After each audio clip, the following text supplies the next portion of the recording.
Hey, this is 1001 Investing Channel. We are here with tips and secrets about investing. So please pay attention to this audio. Gold and silver, can their values be manipulated? To answer this question, I'll focus the discussion more on gold. Gold price manipulation is defined as any intentional efforts to control the prices of this most precious metal. This supposedly happens in major financial markets when gold traders intentionally attempt to influence gold prices via certain financial instruments, particularly derivatives. These traders may have been able to successfully cause short-term deviations from the real values of gold, but over the long term, it doesn't appear to be so. The United States Securities and Exchange Commission, SEC, defines manipulation in greater detail as any intentional act whose purpose is to trick investors by artificially affecting or controlling the market for a specific asset, and includes activities like quote rigging and voluminous trades or transactions that are meant to paint a deceptive impression of demand for a particular asset and sway market prices in their traders' favor. And when speaking of gold price manipulation, there's one particular type of manipulation that is believed to be prevalent, and that is price suppression, i.e., manipulating gold prices downward. A really good question to ask then is this: are the prices of gold and consequently silver manipulated? If you ask enough number of gold traders or investors, they'll tell you that it can be.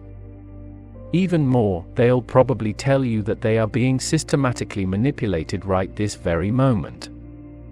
Are they right? There are several iterations of this belief.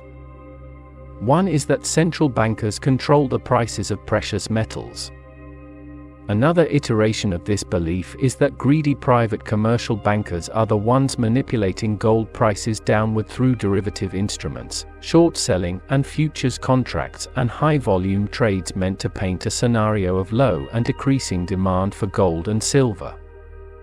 When you look at theories like these, they seem plausible at first glance because of instances where gold prices were controlled in the past, such as when certain governments fixed the prices of gold for decades, or when the London gold pool suppressed its prices.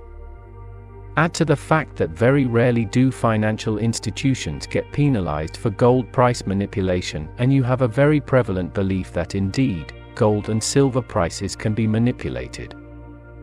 But if you look at the long-term price histories of gold and silver, it becomes exceedingly clear that the answer to our question is no, prices of these precious metals can't be manipulated. Check out academic papers on the subject and you'll find that no compelling evidence for the case of price suppression or manipulation exists.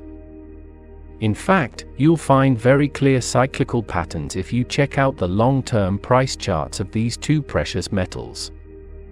From a long-term view, particularly of the 2000s, you'll probably start to wonder how the heck people believed that price suppression for these two precious metals existed.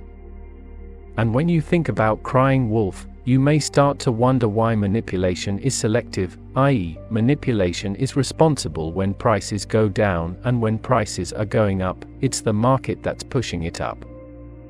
And while we can't disprove the belief that the world's biggest players attempt to manipulate prices, their effects, if any, are very short-lived because it's practically impossible to suppress the true market price of gold in the market. Those who want to suppress the price of gold and silver over the long haul simply don't have enough financial resources to do so. And any attempts to do so will only backfire soon, because any significant drops in the prices of gold and silver will only increase demand for it and consequently lead to an increase in their prices. Thanks for watching. I will upload a video every day with tips and solutions. So, for more, please like it and subscribe. It's free. Bye bye.